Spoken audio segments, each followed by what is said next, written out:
ፈጣሪ ያለው ደግሞ በህይወታችን ላይ ይሆናል። ከዛ እኛም ደግሞ ያሰብነው ቦታ እንደርሳለን።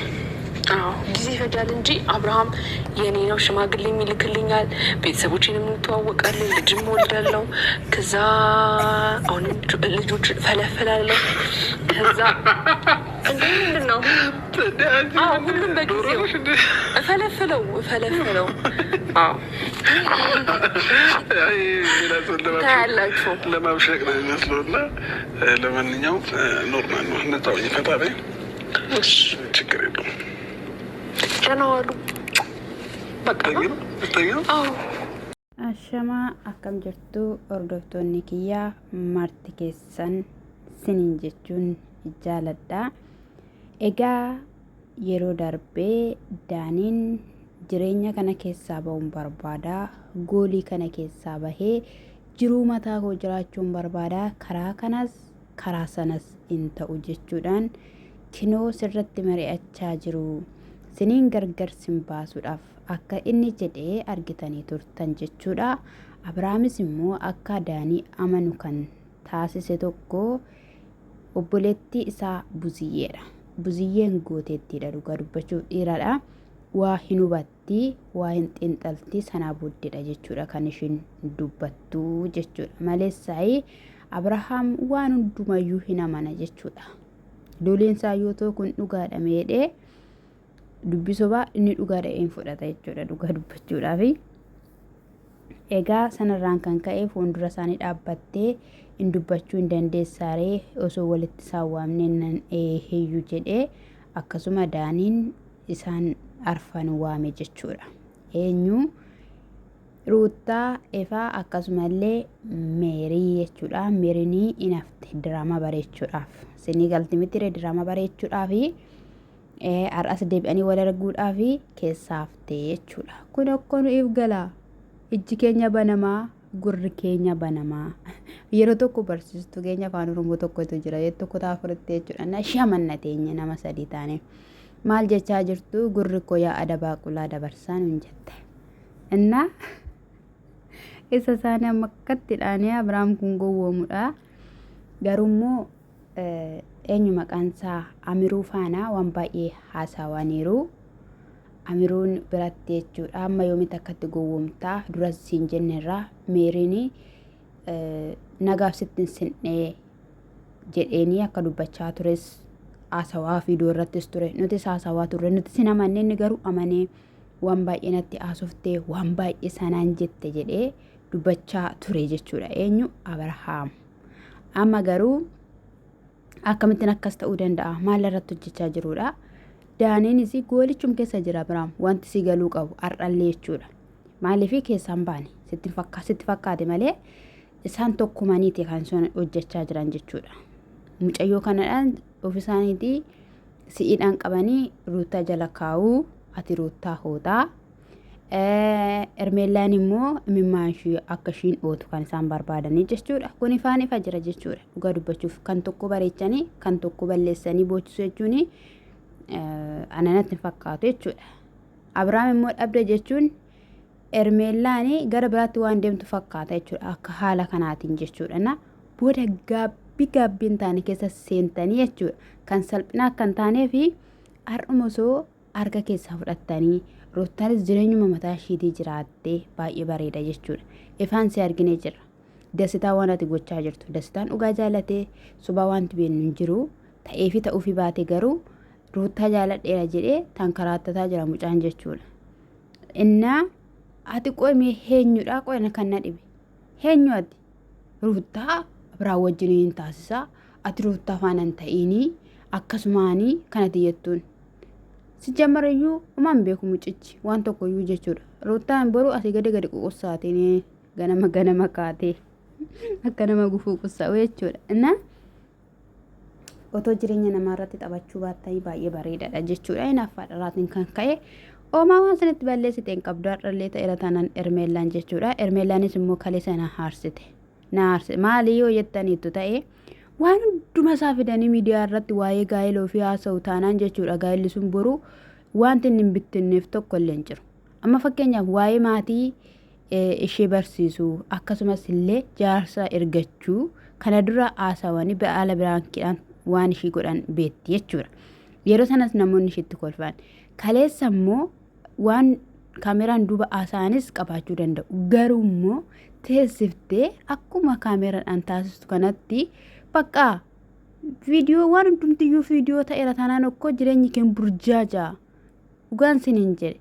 Kana isaan alatti teessistee mariisistee waan inni jedhu hubattee deebisaallee fiddee dhuftee illee to'ollee irratti illee dubbatamillee baay'ee bareedaadha jechuudha.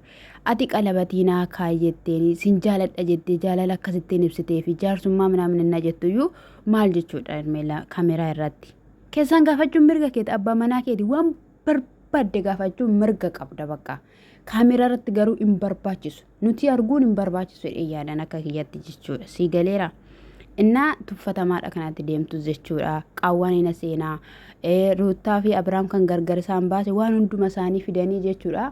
Miidiyaa irratti jissu irraatiin kan ka'e bitittiin qirrrr jedhee qeedallaa hin qabne ta'ee kinoo akkasittiin hafee jechuudha. Amma ilaalamee shin akka keessummaa yookiin immoo akka wanni wayii taajaabii wayiitti abbaa manarraa jigortee dhaabbattee abbaa manaa immoo dubartii bira arbismaa hin dhaabbadhu malee ani naannuma isaan ga'u hin jedhemu. Naannuma isaan ga'u isa dhugaanti. Hin dhufe kan hin dhufan hin dhufan ajjireedheen jechuudha. Efaanii wal beeku baasawweeyyi isa dhiisitii efaa gara dubbitti deemiidhaniini Abiraam immoo akka Ermeellaan achitti waan tokko hin dubbanne taasiseera jedhee Amiruu biratti haasawaa ture jechuudha. Waan isaan jedhan inni sirrittidhaanii isaan beeka waan ta'eef akka inni haasawu dubbii afaan isaanii keessaa fuuna. Kanaan booddee immoo jedhame callisuun eenyu akka ta'ee fi maal akka ta'e akkamitti gatii akka nama baasisu isaanin agarsiisa jedhe. Dhiira dhakaati gaaf sana jechuudha. Nuti durayyuu kan siin jechaa turre rakkoo sadhaa. Dhugumaadhaanii adee waca kana hin barbaaddu taanaanii warreen akkanaa nama akkanaa jettee iyyata galfattee akka naannoo kee hin geenyee fi seera jala isaan oolchita. Achi booddee gaafa guyyicha isaanii seericha cabsanii si bira gahanii dhiisifachuu dandeessa. Siin jenne sitti himnee turre jechuudha. Ati dhimma namummaa keetii bakka natsaaninnatii kee eessifachuuf mirga guutuu qabda. Lolaan otoo hin taane dibiddibin otoo hin taane karaa seeraa jechuudha. Dhiisisuu miti akkuma isaan naannoo kee hin geenye jechuudha. Namni sun immoo seera sana cabsee dhufeera gara kee ta'eera taanaan boruu kachaallee sabuusuu mirga guutuu qabda jechuudha. Isa dhugaan siin jedhe. Hiyya kana waca kana atiyyuu barbaaddetti natti fakkaata. Abrahaaminaan itti yaadu jechuudha. Yoo dhuguman siin jedhame dhiira taateetta ta'ee obsumaan kana dabarsaa jirtaa waan hundumayyuu hubannaaf ogummaadhaan fageessitee ni yaadda yoo ta'eera ta'ee eenyummaa kee of kabachiifachuun dirqama sitti ta'a jechuudha.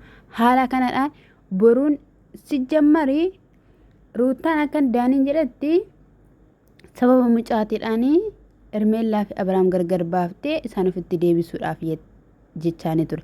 Ruutaanis immoo atis garee kana keessa jirta. Ati mee waan baay'eeyyuu yaaddeetta wajjinumaa yaanne waan baay'ee isaa yaanneerraa akkamittiin akkas jetta waliin somnu maal yaada jechuun argitanii maal yaadu mee kana caala jechuun maal gochuuf yaadu. Abiraam bichaa gaa'ela diiga seetammoo hunduma gaa'ela diigaa Itoophiyaan guyyaatti ko magaalaa Finfinnee keessa nama 800 walii ka jedhamee dubbatameera. Maal kana Abiraam moo nangale maal yaaddanii har'ammoo ati immoo jechuudha wadaaja ta'uu kanatti barbaaddu jechuudha. Kana shushukkee bakka nama jala deema jechuudha. Anammayyuu tanan daanii namanni Abiraam dhugaan siin jedharraa fagaadhuun eenyummaa kee of kabachiis bakka isaan si wama ittiin deemin bakka waa'ee gaa'ela keessanii kaameraan ala haasawaa kaameraan duubatte jechuudha. Piraankii immoo hojiidhaaf immoo piraankii keessan akkuma kana dura darbeetti wal godha. Kanarraatiin kan hafe dhimmi gaa'elaa achitti duubatti sinii wayyaa sinii jechuu barbaadahan. As fiddanii bakka as fiddanii waan ta'e bakka maaltinii godhameeshi. Qarshii argattanii nagaan arganne taanaan boqonnaan arganne taanaan maal sinii godha. Gaa'elli keessan alatti bakka achi kaameraan alatti isa dhugaan siniin jedhanii waaqa indee namni onlaayinii kanarra jiru gaa'elaaf hin ta'u isa dhugaan siniin jedhee eenyu sirbaa keenya jechuudha. Eenyuun maqaan sana irraanfadhe Taaddasaa Gammachuu isuma miti ishereerere kan jedhee akka jedhe yeroo wayii jechuudha. Ati manaa akka nama akkamiitidhanii gaafannaani ati manaan koo waa'ee manaa koo online irratti haasa'uu hin fedhu. Waa'ee manaa kooti online irratti haasa'uu taanaani wanti online kana yookiin miidiyaa kanarraa gaala namaa lamaan bulchu. Garuu ati manaan koo hiriyaa kooti. Ati manaan koo jabina kooti. Ati manaan koo waan hundumaa kootidha. Kallattii kamiiniyyuu na jabeessiti na deeggarti. Haadha ijoollee kootiti.